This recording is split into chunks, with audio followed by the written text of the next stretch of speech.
Halo, assalamualaikum warahmatullahi wabarakatuh. Jumpa lagi dengan saya, siapa lagi kalau bukan Bang Ceper. Sahabat Ceper, apa kabar kalian semua? Semoga sehat selalu dan tidak kurang satu apapun. Satu pesan dari Bang Ceper, jaga kesehatan, musim hujan sudah mulai. Sahabat Ceper, untuk melanjutkan perbincangan kita yang di episode pertama, yaitu dari sipil lebih otoriter dari militer.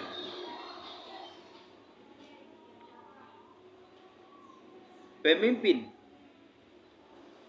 yang lebih otoriter dari militer itu artinya dia lebih menguasai siapapun yang ingin dia kuasai.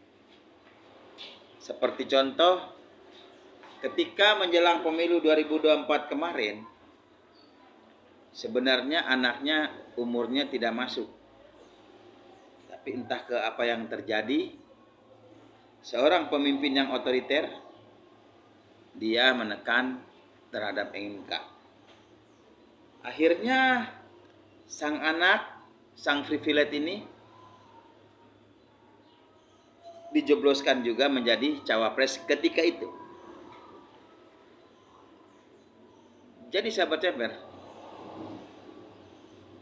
sebenarnya kalau kita lihat, kalau kita pertimbangkan, kita lihat 10 tahun ke belakang, sepertinya pemimpin yang tadinya pengusaha kayu, yang tadinya tukang mebel, begitu dikasih kesempatan memimpin negeri ini, ternyata dia lebih brutal, lebih otoriter dari militer. Kita lihat banyak sekali. Tapi dengan cara membohongi sana sini. Seperti contoh, ketika awal-awal dia seorang Mulyono atau Jokowi, ketika beliau berbicara di podium ketika itu, Indonesia negara yang kaya. Di kantong sebelah kiri saya ada 11 triliun. Jadi buat apa kita utang luar negeri? Ketika itu sang Jokowi berbicara seperti itu. Indonesia negara kaya. Bahkan di kantong sebelah kiri saya bisa menyelamatkan negara ini dari utang 11 triliun.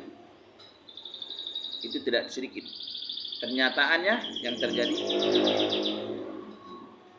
utang kita lebih banyak. Yang kedua, sebuah kebohongan lagi. Katanya Indonesia swasembada pangan. Tidak perlu kita impor beras. Beras kita sangat cukup di Bulog. Ternyata saudara sahabat Ceper semuanya, garam masih ngimpor dari Cina.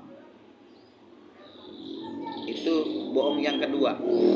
Dan bohong yang ketiga, mobil SMK katanya akan ada. Nanti dari tahun ke tahun akan ditingkatkan produksinya.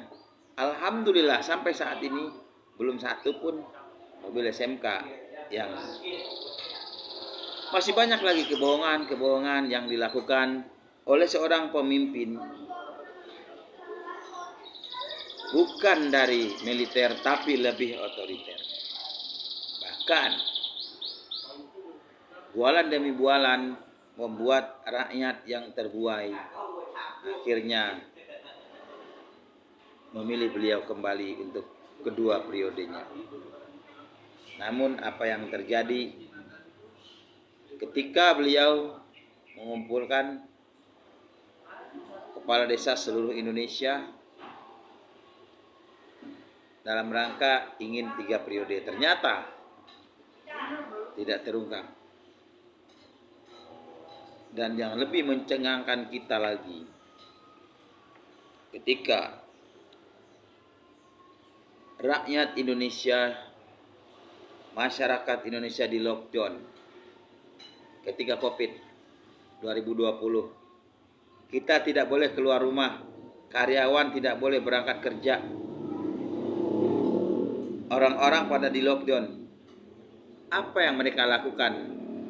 Mereka memasukin tenaga kerja asing Cina di pelosok-pelosok Sulawesi sana, menyeberang ke Indonesia. Apakah itu pantas dilakukan oleh seorang pemimpin? Dan ketika rakyat belum pulih dari derita Covid, baru hilang dari ingatan kita Covid itu, muncullah pameran dari keluarga anak Jokowi, yaitu memamerkan jet pribadinya. Wallahu alam. Apakah pantas ketika rakyat sedang menjerit, ketika rakyat korban PHK, ketika rakyat sedang kesusahan dan kelaparan, seorang privilege anaknya, presiden, memamerkan jet pribadinya ketika rakyatnya masih susah, ketika rakyat dalam kesulitan ekonomi? Apa pantas itu untuk ditiru? Sahabat CPR, itulah ulasan cerita kita tentang pemimpin tidak militer tapi lebih otoriter. Ya. Pemimpin tidak militer tapi lebih otoriter dari militer. Itu part kedua kita. Untuk part ketiganya, silahkan share, like, and comment, dan subscribe sebanyak-banyaknya agar bisa ketemu kelanjutan cerita-cerita kita ini. Mudah-mudahan kita sehat semua, selalu ketemu. Jangan lupa pencet tanda lonceng biar bisa ketemu lagi dengan Bang Ceper. Jumpa lagi di part ketiga tentang pemimpin tidak militer tapi lebih otoriter dari militer.